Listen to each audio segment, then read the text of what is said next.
Hello, Bill Johnson here from Johnson Aviation with another maintenance moment. We're going to provide an update on the Cessna 180 that we are doing several modifications to. We finished the extended baggage installation and now we are working on the shoulder harnesses. We have the BAS inertial reel system, which is STC'd for the Cessna 180. So we have the proper paperwork and we have the installation instructions and we have installed the shoulder harnesses. So let me walk you through very quickly that process. It was, again, very easy. There's a bracket, two brackets actually, one for each shoulder harness. Bracket here. Your shoulder harness bolts to that bracket after you've drilled all the holes. So there's an existing, there's an existing hole here for your bracket. That's where the factory shoulder harnesses bolt on. And then you'll see two screws there that you need to drill through the upper spar and skin to actually drill one rivet out and then drill a second hole. And then before you put the bracket in place, you put the shoulder harness on the bracket. It has countersunk screws on the front side and nuts on the back, and then you simply screw the bracket up to the aircraft. So it's a very simple installation, a little harder I would imagine with a headliner, but still not hard at all to do. It only took, I would say, a couple of hours to get this completed. I will show you on the top where the screws come through. There's the screws on this side and the screws on that side to hold the top of the bracket. So again, it's a great installation for safety and not hard at all to do. The next thing we are going to do, or that we have done, is install Rosin visors. Now the Rosin visors are also STC'd for this aircraft. However, I am modifying the installation, which is not in accordance with the STC. So I will be installing these Rosin sun visors as a minor alteration. You can see here we have the paperwork and installation instructions. But again, a visor would be, in my view, considered a minor alteration. So I'm going to change it and do things a little bit different. When you get the visors, they come with a clamp that has a vertical back here.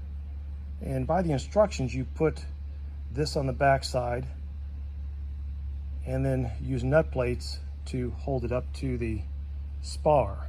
But I decided to mill that bracket away, primarily because I wanted to reverse the direction of the visor. With the bracket, the visor, if you install it according to the STC, with the bracket, the visor is very close to your face. I prefer to have it out and away a little further. So I milled that angle off. I also modified this edge slightly, and you'll see why in a minute.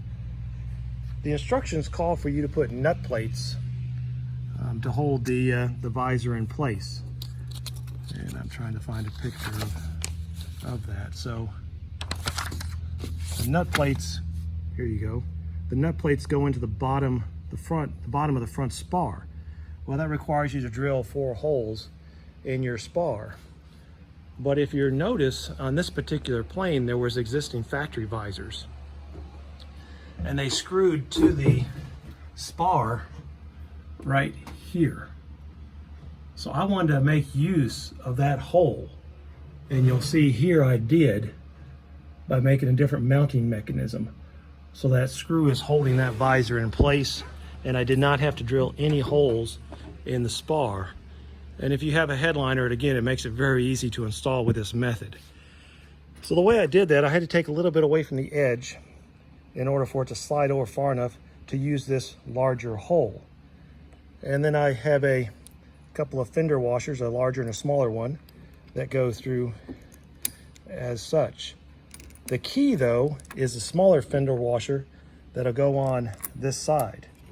You can see that that fender washer fits in this hole perfectly and therefore prevents it from sliding around because the hole is so large.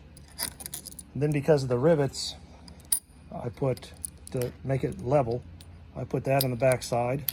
The fender washer locks it in place on the inside, and now it is a very secure method of mounting You'll see on this side, small fender washer, larger fender washer.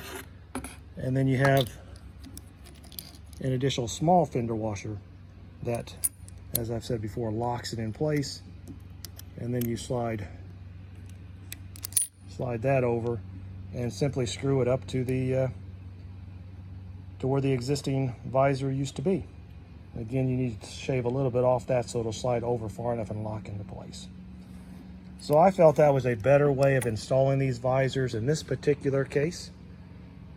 As I said, it's not the way in which the STC says to do it, but I would consider a visor installation a minor alteration, and I will sign it off as such.